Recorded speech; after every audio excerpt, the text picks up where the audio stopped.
Esta niña suplica que la dejen respirar. Los adultos se ríen, la cámara sigue grabando y unas horas más tarde está muerta. ¿Cómo pudo una terapia supuestamente destinada a recrear el amor de una madre convertirse en la lenta ejecución filmada de una niña de 10 años? En el frío de noviembre, el año 1989, se abre como una página en blanco y en esa página se escribe un nombre: Candace Tiara Elmore. Nace el 19 de noviembre en Lincolnton, en el condado de Lincoln, en Carolina del Norte. Una pequeña ciudad estadounidense, casas bajas, calles tranquilas, fábricas que cierran temprano y ese velo persistente de pobreza que se aferra a las fachadas como un fino polvo gris. En una habitación modesta, bajo una luz amarilla demasiado dura, un llanto infantil hiende el aire. Candace llega a un mundo ya maltrecho. Su madre biológica, Angela, a quien llaman Angie, vive bajo el peso de la miseria.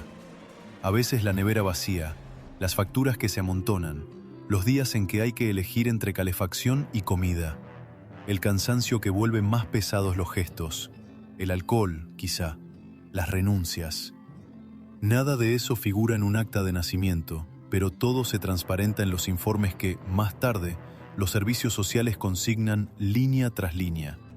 Los expedientes del Department of Social Services del condado de Lincoln describen una casa donde la atención falta, donde los cuidados se deshilachan, negligencias repetidas, niña dejada sola, higiene deficiente. Algunos vecinos se inquietan, una llamada, luego dos. La máquina administrativa se pone en marcha. Trabajadores sociales vienen a llamar a la puerta, ven el desorden, huelen el olor a ropa húmeda, anotan la ausencia de alimentos suficientes, se fijan en la mirada de la niña, demasiado silenciosa, demasiado adulta para su edad. Las primeras veces el Estado todavía duda. Se amenaza, se aconseja, se imponen seguimientos. Se espera una corrección, un enderezamiento, una toma de conciencia. Pero los informes se acumulan como nubes oscuras. Las visitas de control muestran el mismo decorado: pobreza tenaz, confusión, incapacidad para ofrecer un marco estable. Finalmente, cae una decisión, nítida como un golpe de hacha.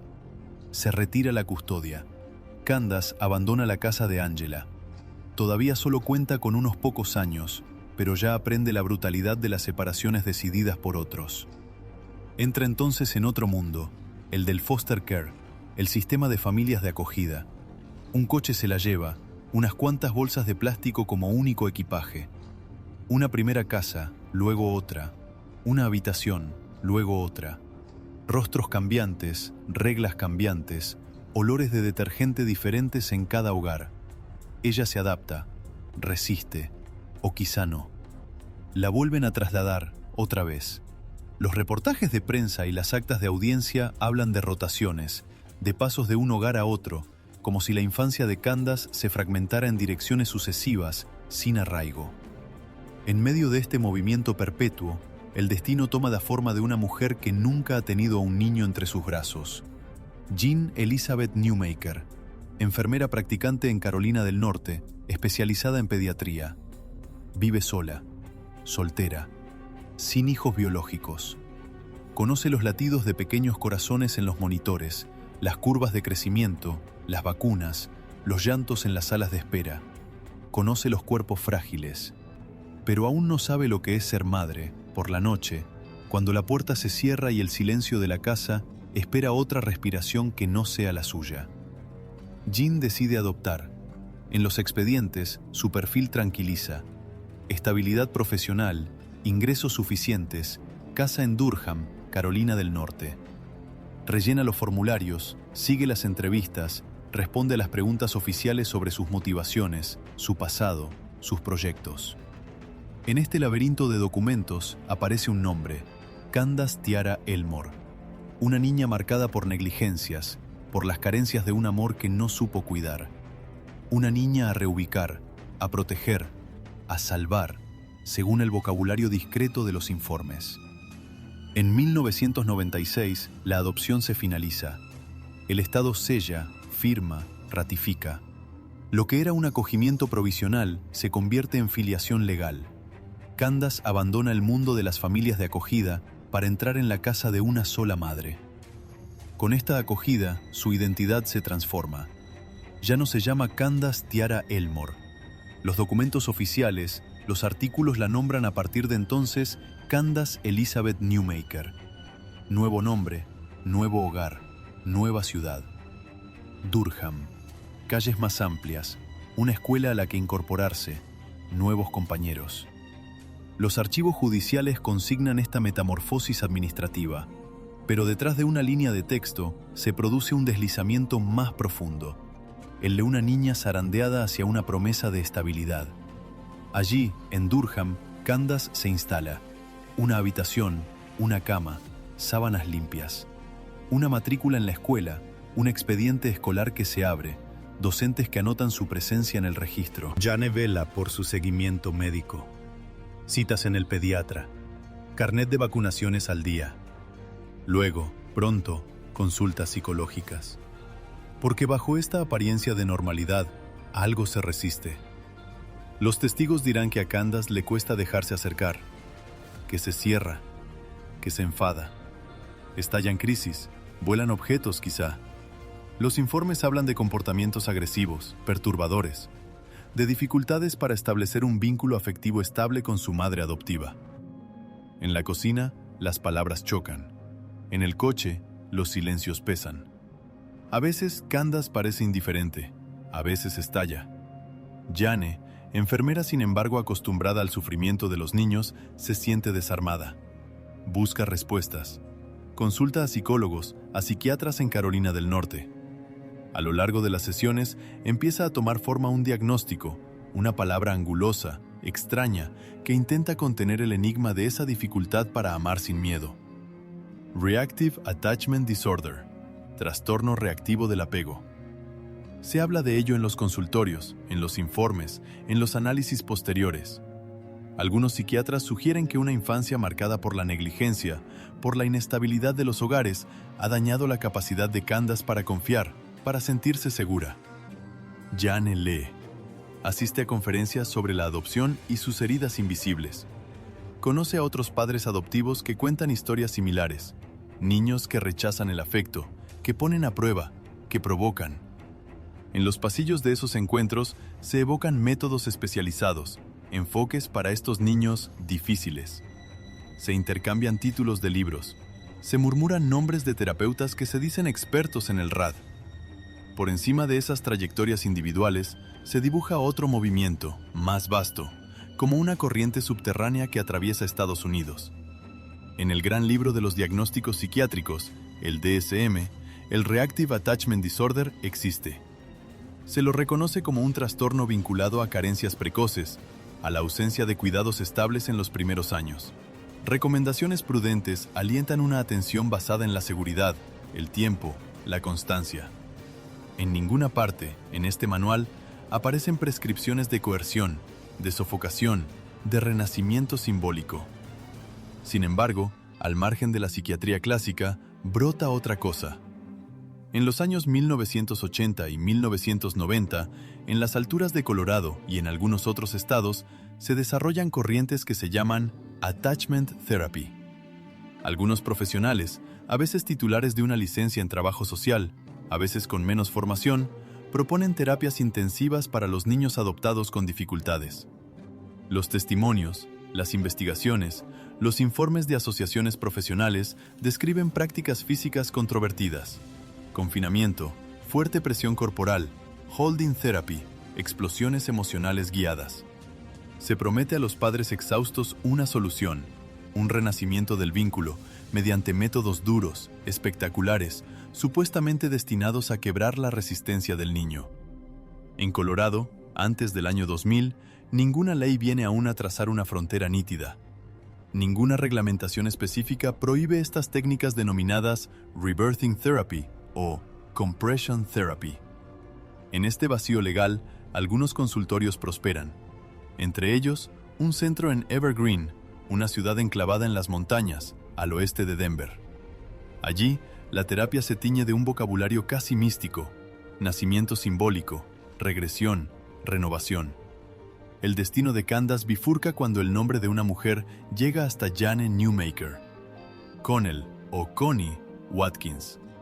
Más tarde, la prensa la describirá como una antigua asistente social, titular de una licencia de trabajadora social, instalada como terapeuta del apego en Evergreen. No es psiquiatra ni psicóloga clínica titulada, pero se presenta, con seguridad, como especialista del RAD. Ya no se sabe muy bien, en los relatos, qué profesional o qué red de terapeutas tendió este hilo entre Durham y Evergreen. Solo se sabe que existe. Un día, Jane recibe un nombre, un contacto, una promesa. En torno a Connell Watkins trabaja un pequeño grupo. Está Julie Ponder, terapeuta asociada, que participa en las sesiones más intensas, incluidas las de Rebirthing. Hay un consultorio, o un centro, en Evergreen, donde se recibe a niños adoptados llegados de diferentes estados. Los testimonios de antiguos pacientes, las investigaciones policiales, relatarán después sesiones de compresión, de envolvimiento, de simulación de nacimiento. Niños envueltos en mantas, sujetos con fuerza, sometidos a presiones físicas que supuestamente los obligan a luchar por nacer, para abrirse a un nuevo vínculo. En el hogar de Durham pasan los años y las tensiones entre Jane y Candace se agudizan. Las dificultades relacionales no se apaciguan. Las rabias, las resistencias, esa impresión constante para Jane de no alcanzar nunca el corazón de su hija adoptiva. Un día, toma una decisión que, en el momento, le parece un último recurso. Irá allí donde se dice que saben tratar a esos niños heridos por el abandono. Irá a Colorado. Estamos en abril de 2000. La primavera sube por los árboles de Carolina del Norte mientras se dibuja un plan. Jean organiza el viaje. Billetes, fechas, maletas. Los documentos judiciales recogen las huellas de ese desplazamiento. Una madre adoptiva y su hija de 10 años, Candace Elizabeth Newmaker, dejan Durham rumbo a Evergreen. No se van de vacaciones, se dirigen a un programa intensivo de Attachment Therapy dirigido por Connell Watkins. En lo alto de Colorado, las montañas estiran su silueta azulada. El aire es más seco, más frío. Candace y Jean se instalan en un alojamiento temporal cerca del consultorio de Watkins. La semana está planificada, varios días de sesiones, cada vez más profundas, cada vez más físicas. En el centro se colocan figuras alrededor de Candace. Connell Watkins, líder de la terapia, Julie Ponder, su asociada, Britta St. Clair, asistente, Jack McDaniel, becario o ayudante, y la propia Jean, invitada a veces a participar, a veces a observar, a veces a retirarse. Desde los primeros días, la terapia no se parece a lo que se ve en los consultorios ordinarios.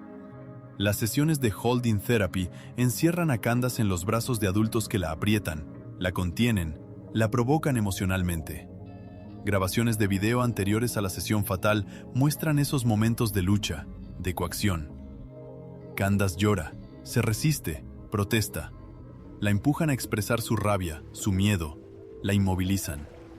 La técnica se basa en la idea de que, mediante esa intensidad, la niña cederá, relajará su defensa, aceptará por fin el apego. Jean observa, ve los llantos, oye las súplicas. Más tarde cuenta que percibe la resistencia, la angustia de Candace, pero que la tranquilizan. Los terapeutas le dicen que es normal, que hay que perseverar, que esas crisis son el paso obligado hacia la curación. Ella sigue entonces, les tiene confianza. Aquí, ningún médico vigila las constantes vitales de los niños, ningún monitoreo, ninguna presencia médica independiente. Los expertos, más tarde, ante los jueces, subrayarán este vacío en torno a una práctica, sin embargo, físicamente intensa, donde la respiración, la presión, todo el cuerpo están implicados. En el corazón de este programa, un ritual ocupa el lugar central, la sesión de Rebirthing. Está prevista para el 18 de abril de 2000. Ese día, en la casa despacho de Connell Watkins, en Evergreen, todo se prepara. El objetivo, dicen los terapeutas, es claro. Se trata de hacer renacer a Candace, simbólicamente, hacerla pasar una vez más por un nacimiento, para recrear el vínculo con su madre adoptiva. Candace debe luchar por nacer, salir de un capullo que hará las veces de útero para encontrar, afuera, a Jean, que la espera como una madre en el momento del parto. Un escenario de salvación en su boca. Pero ningún psiquiatra independiente ha validado este protocolo. Ninguna institución reconocida lo avala. Ninguna recomendación oficial lo enmarca. Es una invención marginal, una práctica artesanal, peligrosa, envuelta en el barniz de un lenguaje pseudoterapéutico. El 18 de abril, la habitación se llena. Los relojes marcan una hora que nadie olvidará jamás. Están presentes Candace, 10 años, Connell Watkins, que dirige, Julie Ponder, Britta St. Clair, Jack McDaniel y Jean, presente al principio, luego a veces fuera de la habitación, según las versiones. Se coloca un colchón en el suelo, se disponen almohadas, se extiende una manta o una sábana. Son objetos domésticos, neutros, ordinarios.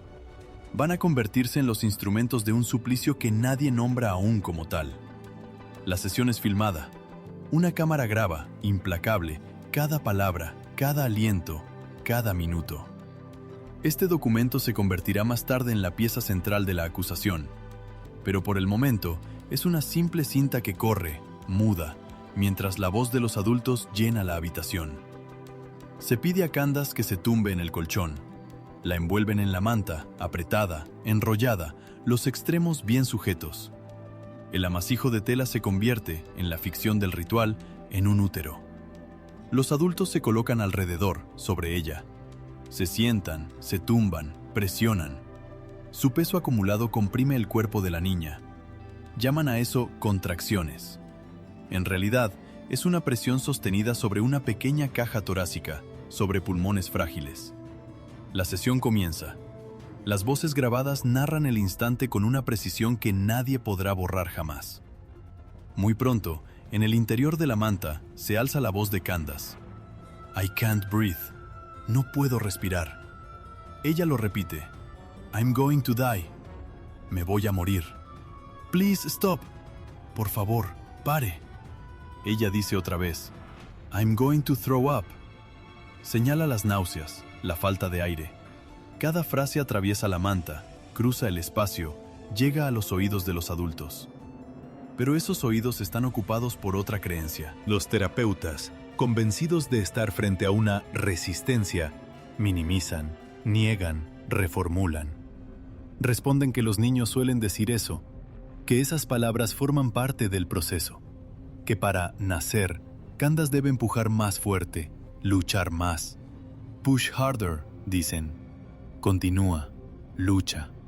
La animan a pelear, sin ver que, bajo su peso, la niña ya no lucha por un símbolo, sino por el oxígeno mismo. La presión continúa, no unos segundos, no unos minutos. Las estimaciones convergen en una duración prolongada, 40 minutos, quizá más. Más de una hora de compresión casi ininterrumpida. Bajo la manta, el aire se vuelve escaso, el corazón se acelera, luego se ralentiza. El cerebro reclama desesperadamente el oxígeno que ya no llega. Poco a poco, la voz de Candace se debilita. Sus protestas se hacen raras. Luego se apagan. En las transcripciones, en un momento, aparece el vacío. Ya no hay respuesta, ya no hay palabras. Los adultos, sin embargo, persisten. Interpretan ese silencio como otra forma de resistencia, un repliegue, una estratagema. Prolongan el nacimiento ficticio mientras, en el interior, la vida real bascula. Por fin, algo los alerta. La ausencia total de reacción, la inmovilidad. Deciden abrir la manta, deshacer ese capullo convertido en sudario. Cuando liberan a Candace, ella ya no habla, ya no reacciona. Su cuerpo está inerte. Sus labios, su piel, toman ese tinte azulado que, más tarde, llevará un nombre en los informes médicos: cianosis. Ya no respira eficazmente. Su corazón vacila. El pánico reemplaza de pronto las certezas. Se llama al 911. La hora queda registrada en los archivos de urgencias. Las voces angustiadas describen a una niña inconsciente. Las sirenas atraviesan Evergreen, desgarran la calma de las montañas. Los paramédicos llegan, descubren a Candace, emprenden las maniobras de reanimación en el lugar. masaje cardíaco, ventilación. El choque de ver un cuerpecito así, en una casa donde se hablaba de terapia.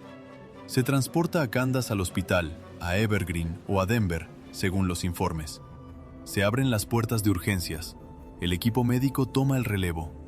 Los médicos de urgencias constatan el paro cardiorrespiratorio, la hipoxia severa, las lesiones cerebrales probables. La ponen bajo asistencia respiratoria. La llevan a cuidados intensivos pediátricos. En esa unidad, el tiempo se suspende. Máquinas, tubos, alarmas. Manos expertas luchan contra los daños causados por la asfixia mecánica. Pero ciertas batallas no se ganan. El 19 de abril de 2000, un día después de la sesión, Candace muere. 10 años. Una década de existencia se cierra en una hoja de informe de autopsia firmada por el forense del condado de Jefferson, Colorado. Causa de la muerte: asfixia por compresión, paro cardiorrespiratorio, lesiones cerebrales irreversibles. La renacida prometida se ha convertido en aniquilación. La muerte de una niña, en un consultorio que se dice terapéutico, no puede quedar en la sombra. Por obligación legal, el hospital señala el caso como muerte sospechosa. Las autoridades de Colorado se ponen en marcha.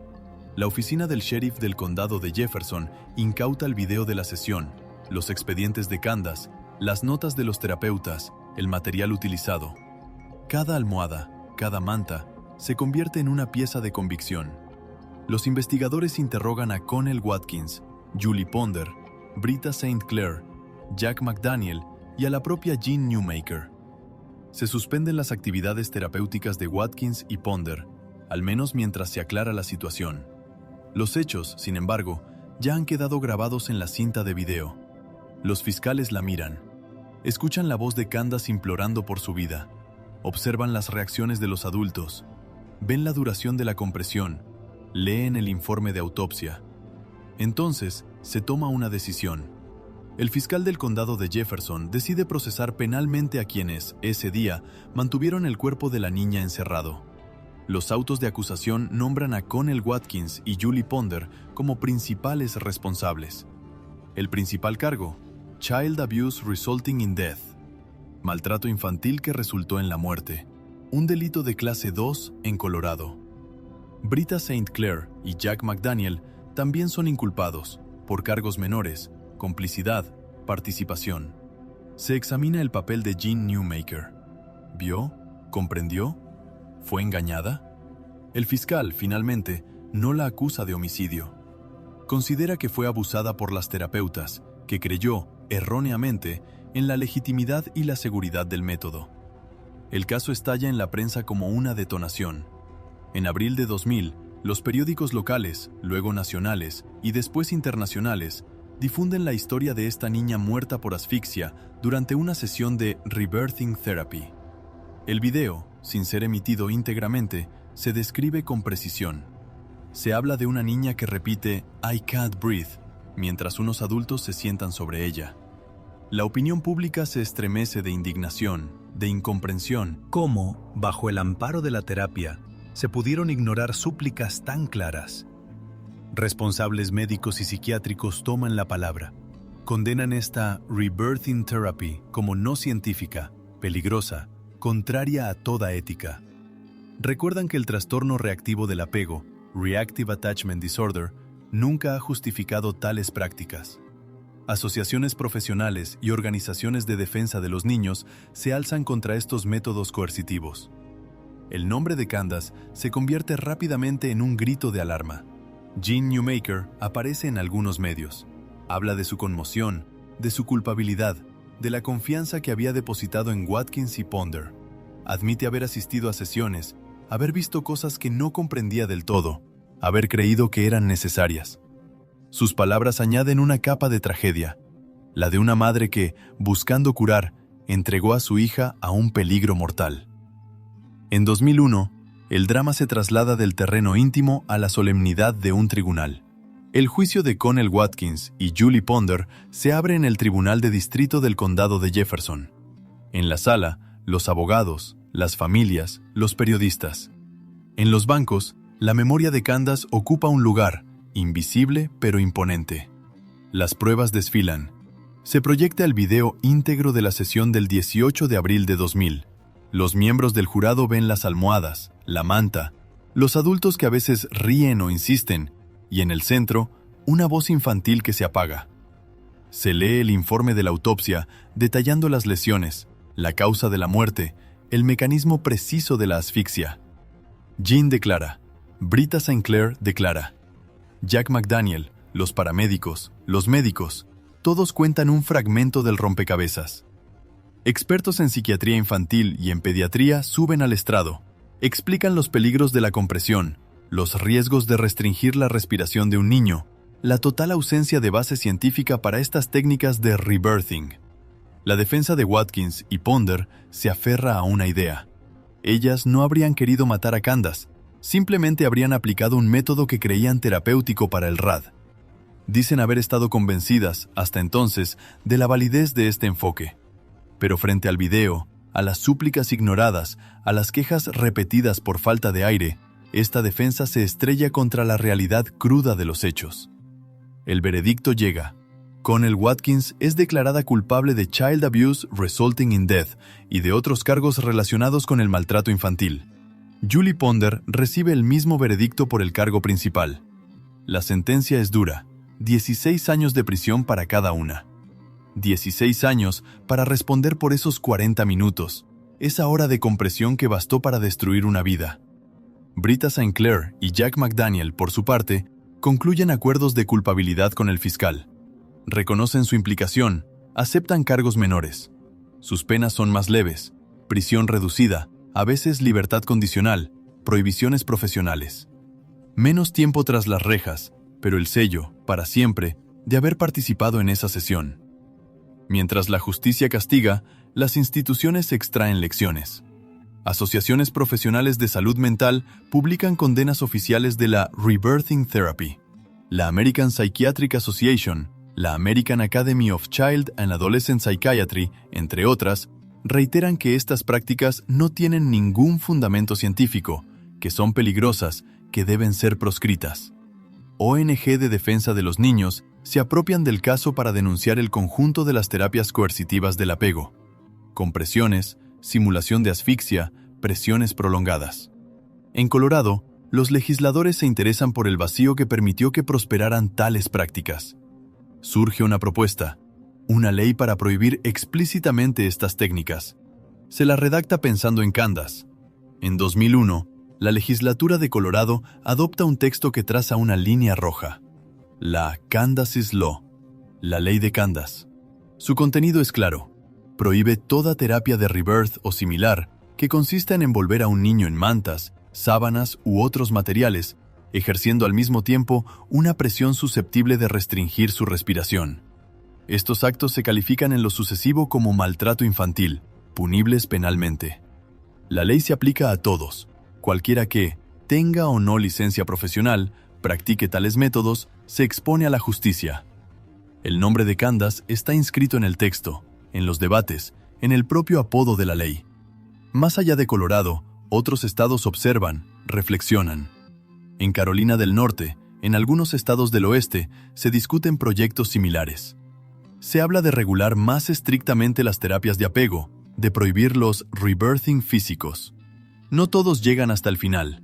No existe, a escala de Estados Unidos, una ley federal única que prohíba estas prácticas. Pero la historia de Candace se convierte en un argumento en los debates nacionales sobre el maltrato en contexto terapéutico. En las universidades, en las alianzas profesionales, en los comités de ética, su nombre vuelve una y otra vez. Artículos académicos estudian el caso como un ejemplo extremo de deriva terapéutica mortal. Se insiste en la importancia de prácticas basadas en pruebas, en la vigilancia necesaria cuando métodos no validados, espectaculares, prometen milagros. Organismos de regulación refuerzan sus advertencias contra las restricciones físicas, las presiones corporales, todo lo que pueda limitar la respiración de un niño, incluso en nombre de una simbología de nacimiento. La Rebirthing Therapy retrocede en la luz pública. Se repliega, se vuelve más discreta, susurrada en círculos marginales. Oficialmente, ya no es defendible. Extraoficialmente, prácticas afines persisten, según investigaciones posteriores, en rincones oscuros, lejos de las cámaras, lejos de los tribunales. Pero ahora saben que un nombre las precede, como una advertencia.